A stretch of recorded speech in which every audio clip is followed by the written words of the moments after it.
यदि प्रेम का मतलब सिर्फ पा लेना होता तो हर हृदय में राधा कृष्ण का नाम नहीं होता। मैं ना तो तुम्हारी महंगी भेंट से प्रसन्न होता हूं, ना दिखावटी दान दयालुता से। अगर मेरे मन को हरना है तो मुझे प्रेम से पुकारो, मैं हाजिर हो जाऊंगा। प्रेम वो नहीं जो इजहार किया जाए, प्रेम तो वो है जो महसूस किया जाए। प्रेम वो नहीं जो पाया जाए, प्रेम तो वो है जो जिया जाए। सच्चा प्रेम वो होता है जिसमें दूर रहने के बाद भी हर पल दिल में उसी इंसान का नाम हो। प्रेमी का सबसे बड़ा सहारा उसका प्रेम ही होता है। जिस प्रेम में प्रमाण देना पड़े वह प्रेम नहीं है। प्रेम को प्रमाण की नहीं, समझने की जरूरत होती है। जिससे प्रेम करते हो उसे समझने की कोशिश करो। परखने के लिए तो सारी दुनिया पड़ी है। सृष्टि में एक प्रेम ही है जो लाख प्रयत्न करो खत्म करने का, लेकिन वो बढ़ता ही जाता है। प्रेम अगर सच्चा होगा तो वो आपकी परीक्षा नहीं प्रतीक्षा करेगा। जिस पर राधा को गुमान है यही वही कृष्ण है जो राधा के दिल हर जगह विराजमान है। समय देखकर नहीं, समय देकर प्रेम करना सीखो। जहां आपकी कोई कीमत नहीं है वहां पर रुकना अनुचित है, चाहे वो किसी का घर हो या किसी का दिल। प्रेम में कोई वियोग नहीं होता। प्रेम ही अंतिम योग है, अंतिम मिलन है। दिल से जो दिया जा सकता है वो हाथ से नहीं, और मौन से जो कहा जा सकता है वो शब्द से नहीं। अपने कभी छोड़कर नहीं जाते, और जो चले जाए वो अपने नहीं होते। प्रेम सुख के साथ दुख भी लाता है, पर जो उस दुख को सुख समझता है उसका प्रेम शुद्ध और सच्चा है। जब किसी के साथ भूत, वर्तमान और भविष्य समय के विचार आते हैं, बस वहीं से प्रेम का जन्म होता है।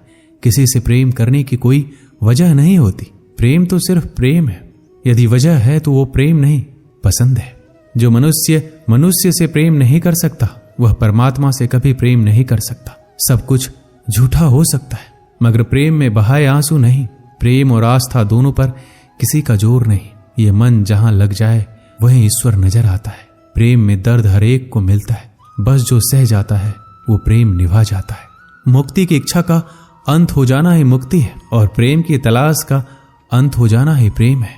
हर एक चीज तब तक सुंदर है जब तक आप उसे प्रेम करते हैं। कभी कभी उनसे भी दूर होना पड़ता है जिनके साथ हम पूरी जिंदगी गुजारना चाहते हैं। जिंदगी में सच्चे प्रेम का मतलब सिर्फ वही जानता है जिसने कभी सच्चा प्रेम करके खो दिया हो। प्रेम तो आखिर प्रेम है, आज नहीं तो कल जरूर होगा। प्रेम में स्वतंत्रता दी जाती है, अधिकार नहीं पाया जाता। प्रेम का अर्थ है कि सभी सुख, दुख और मोह से परे रहना। शादी करने के बाद किसी और से प्रेम करना गलत है, तो प्रेम होने के बाद किसी और से शादी करना भी गलत है। अहंकार करने पर इंसान की प्रतिष्ठा, वंश, वैभव तीनों ही चले जाते हैं। विश्वास ना हो तो रावण, कौरव और कंस का अंत देख लो। मुश्किल वक्त हमारे लिए आईने की तरह होता है जो हमारी क्षमताओं का सही आभास हमें कराता है। सभी प्रकार के हथियारों में समय ही सर्वोपरि है, क्योंकि समय सब कुछ मार देता है। किसी दूसरे के जीवन के साथ पूर्ण रूप से जीने से अच्छा है कि हम अपने स्वयं के भाग्य के अनुसार अपूर्ण जिए। परिवर्तन ही इस संपूर्ण संसार का नियम है। इसलिए व्यक्ति को कभी अपने वर्तमान पर घमंड नहीं करना चाहिए। अपने काम पर अपना दिल लगाओ, लेकिन इसके इनाम पर कभी नहीं। इस संसार में देखने के लिए बहुत सारे खूबसूरत स्थान हैं, पर सबसे खूबसूरत जगह है बंद आंखों से अपने भीतर देखना। प्रेम का अर्थ विवाह करना नहीं होता, बल्कि पूरी निष्ठा के साथ समर्पण करना होता है। व्यक्ति को अपने आप को सदैव ईश्वर को समर्पित कर देना चाहिए, तभी वह दुखों, चिंता और परेशानियों से मुक्त रह सकता है। माफ करना और शांत रहना सीखिए, वो एक ऐसी ताकत बन जाएगी कि पहाड़ भी रास्ता देंगे। व्यक्ति को अपने इंद्रियों को वश में रखने के लिए बुद्धि और मन को नियंत्रित रखना होगा। जो होने वाला है वो होकर ही रहता है, और जो नहीं होने वाला वह कभी नहीं होता।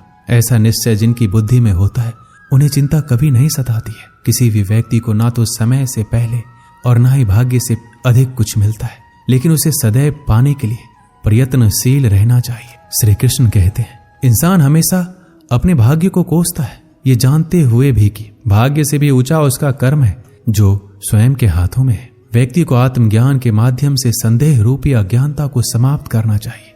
मैं उन्हें ज्ञान देता हूं जो सदा मुझसे जुड़े रहते हैं और जो मुझसे प्रेम करते हैं। सत्य कभी दावा नहीं करता कि मैं सत्य हूं, लेकिन झूठ हमेशा दावा करता है कि सिर्फ मैं ही सत्य हूं। परिवर्तन संसार का नियम है। समय के साथ संसार से हर चीज परिवर्तन के नियम का पालन करती है। हालांकि मैं भूत, भविष्य और वर्तमान काल के तीनों जीवों को जानता हूं, लेकिन मुझे वास्तव में कोई नहीं जानता है। संयम, सदाचार, स्नेह एवं सेवा ये गुण भली भांति संगत के बिना नहीं आते। जिस प्रकार से प्राकृतिक मौसम में बदलाव आता है, ठीक उसी प्रकार से जीवन में भी सुख दुख आता रहता है। वह कभी अस्थायी नहीं रहते हैं। इस जीवन में ना कुछ खोता है ना व्यर्थ होता है। जो लोग परमात्मा को पाना चाहते हैं वह ब्रह्मचर्य का पालन करते हैं।